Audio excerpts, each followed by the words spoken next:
கழுத்தில் வலி இருக்கும். அப்புறம் இந்த இடத்துல கழுத்தில் லம்ப் மாதிரி பின்னாடி கொஞ்சம் வீக்கம், ரைட்டில் இந்த ஸ்டெர்னோக்ளைடோமாஸ்டா ட்ரெபீசியஸ் இந்த மசிலில் வீக்கம், இல்லை லெஃப்டில் வீக்கமாக இருக்கிறது. அப்புறம் சிலருக்கெல்லாம் கழுத்து திருப்பினா கரக்குன்னு இந்த கிரிபிட்டேஷன் சவுண்டு மாதிரி கேட்குறது. அதுக்கப்புறம் வந்து இந்த இடத்துல ரெட்னஸ் சிவப்பாக இருக்கிறது, நீர் கோர்த்துக்கிறது. அப்புறம் அந்த நீர் இங்கெல்லாம் ரேடியேட் ஆகிறது, 2 கையில் கூட ரேடியேட் ஆகிறது. அப்புறம் கையில் வலி, கையில் குடைச்சல், கை விரல் மரமரப்பு, கையில் கரண்ட் ஊடுற மாதிரி இருக்கிறது, இந்த கையில் கரண்ட் ஊடுற மாதிரி. அப்புறம் அண்டர் ஆர்ம்ஸில் வலிக்கிறது, இல்லைன்னா காதுக்குள்ளே வலி, இல்லாட்டி காதுக்குள்ளே டினிட்டஸ் சவுண்டு. அதுக்கப்புறம் ஜால வலி, அப்புறம் ஒரு பக்கம் தலைவலி, தலை சுற்றுறது, வாமிட் சென்சேஷன், வாமிட் வர மாதிரி, நாசியா, மைக்ரைன், அப்புறம் தலையில் குத்துற மாதிரி இருக்கிறது. இந்த பெயின் வந்து இதோடையெல்லாம் நிற்காமல் செஸ்ட்லேயோ பிரெஸ்ட்லேயோ வர்றது. ரைட்டில் வந்தால் கூட அவ்வளோக்கா பயப்பட மாட்டீங்க, லெஃப்டில் வந்துட்டால் ரொம்ப பயப்படுவீங்க. செஸ்ட்லேயோ பிரெஸ்ட்லேயோ இப்படி லேட்ரல் சைடு, வெளி சைடு, இல்லை காஸ்டோகான்ட்ரைட்டிஸ்னு ஸ்டர்னம் அண்டு ரிப்ஸு இங்கெல்லாம் பெயின் வர்றது. அப்புறம் உள்ள டக்குன்னு ஏதாச்சும் ஒரு ஸ்ட்ரெஸ் ஆகிறப்பெல்லாம் பால்பிட்டேஷன் சவுண்டு, இதயம் ரொம்ப அடிக்கிற மாதிரி இருக்கிறது. இது எல்லாத்துக்குமே மோஸ்ட்லி 95% சர்வைக்கல் தான் காரணமாக இருக்குது. சர்வைக்கலில் ஏதாச்சும் ப்ராப்ளம் வந்து தான் இது எல்லாமே வருது. சர்வைக்கல்னால் கழுத்தில் சர்வைக்கல்ங்கிறது மூளைக்கு அடுத்து இங்கே ஆரம்பித்து இங்கே முடியுதுன்னு வச்சுக்கோங்களேன். C1, C2, C3, C4, C5, C6, C7 அதுக்குள்ளே தேய்மானம் ஆகிறதோ, இல்லை ஜவ்வு வீங்கிறது, ஜவ்வு விலகிறது, ஜவ்வு தொத்திட்டு இருக்கிறது, நரம்பு அழுத்திட்டு இருக்கிறது, இதில் தான் பிரச்சனை வருது. சர்வைக்கல் ஸ்ட்ரெயின்னாலேயும் வருது. சர்வைக்கல் ஸ்பாண்டிலோசிஸு, தேய்மானத்துக்கு பேர் சர்வைக்கல் ஸ்பாண்டிலைட்டிஸு. அப்புறம் டிஸ்க் பல்ஜ், அதான் ஜவ்வு வீங்கிறது, டிஸ்க் ப்ரொட்ரூஷன், ஜவ்வு தொத்திட்டு இருக்கிறது, டிஸ்க் புல்லாக ஜவ்வு வெளியில் வந்துடுது. அண்ட் பிரேக்கியல் நியூரால்ஜியா, அந்த நரம்பு அழுத்திட்டு இருக்கிறது, இதில் தான் மோஸ்ட்லி இந்த ட்ரபுள் வருது. இதுக்குன்னு இருக்கிற எக்ஸசைஸு டூஸ் அண்ட் டோன்ட்ஸ் சொல்லித்தரேங்க.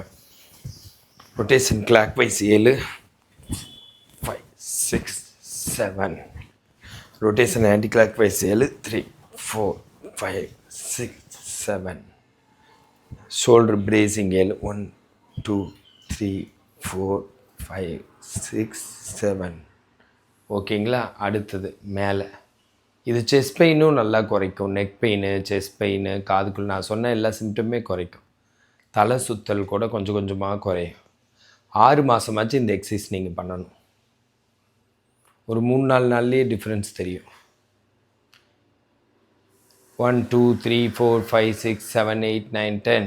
3, 1, 2, 3, 4, 5, 6, 7, 8, 9, 10. இந்த மாதிரி 7 தடவை. இது 7, இது 7, இது 7, இது 7. 7 தடவை, பட் 3 செட்டு 21 தடவை. இதெல்லாத்தையும் செஞ்சால் ரொம்ப நல்லது. இந்த மாதிரி செஞ்சால் கண்டிப்பாக பெயின் குறையும். இதை தவிர உங்களுக்கு சொல்ல விரும்புகிறது என்னென்னு கேட்டால், டூஸ் அண்ட் டோன்ட்ஸ். மல்லாந்து படுத்தா சின்ன தலைவாணி, இல்லை தலைவாணியே வேணாம். சைடில் படுத்தா பெரிய தலைவாணி, சரிங்களா? அப்புறம் குனிஞ்சு வேலை செய்கிறது, வெயிட் தூக்குறது, இதெல்லாம் அவாய்ட் பண்ணணும். அதுக்கப்புறம் 2 வீலரில் அதிகமாக ட்ரைவ் பண்ணக்கூடாது. 2 வீலர் ஓட்டுறதா இருந்தால் கூட எலக்ட்ரிக் பைக் ஓட்டிக்கோங்க. அப்புறம் தலையாட்டி பேசுகிறத அவாய்ட் பண்ணுங்கள். அப்புறம் யாரும் கூப்பிட்டா உடம்போடு திரும்பி பாருங்கள். அப்புறம் தண்ணி 3-4 லிட்டர் குடிக்கணும். ஒரு பாட்டில் வச்சுட்டு தண்ணி குடிச்சிட்டே இருக்கணும். ஒரு 3-4 லிட்டராச்சும் ஒரு நாளைக்கு. அப்புறம் பழங்கள், காய்கறிகள் அதிகமாக சாப்பிட்டுங்க. அப்புறம் ஸ்ட்ரெஸ் ஆகாமல் வேகமாக வேலை செய்யாமல் இருக்கணும். நைட்டு தூக்கம் கெடக்கூடாது. அதுக்கப்புறம் என்னன்னு கேட்டால், எந்திரிக்கிறப்ப சைடில் திரும்பி கை ஊனி தான் எந்திரிக்கணும்னு வச்சுக்கோங்களேன். நேராக எந்திரிக்கக்கூடாது, சைடில் திரும்பி கை ஊனி எந்திரிக்கணும். இதை தவிர போஸ்டரையெல்லாம் நேராக வச்சுருங்க. இப்படியோ கூண் விழுந்த மாதிரியோ இருக்கக்கூடாது. போஸ்டர் நேராக உட்காந்து கம்ப்யூட்டர்லாம் பார்த்தா, கம்ப்யூட்டர் லேப்டாப்பு கொஞ்சம் நல்லா தூக்கி வச்சுக்கோங்க. தலைக்கு நேராக இருக்கிற மாதிரி வச்சுக்கோங்க. இதெல்லாம் வந்து பெயினை குறைக்கிறதுக்கு ரொம்ப யூஸ்ஃபுல்லாக இருக்கும்.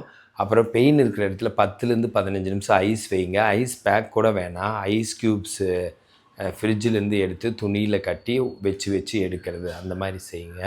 இதெல்லாம் சேர்ந்து உங்கள் வலியை கண்டிப்பாக குறைக்கும். இந்த மாதிரி ஹெல்த் டிப்ஸ் வேணுன்னா என்னை ஃபாலோ பண்ணுங்கள். ஃபிசியோதெரப்பி கன்சல்டேஷன் வேணுன்னா கால் பண்ணுங்கள். ஃபிசியோதெரபிஸ் நல்ல ஆப்பர்ச்சுனிட்டிஸ் வேணுன்னா எனக்கு கண்டிப்பாக கால் பண்ணுங்கள். This is Prakash, physiotherapist.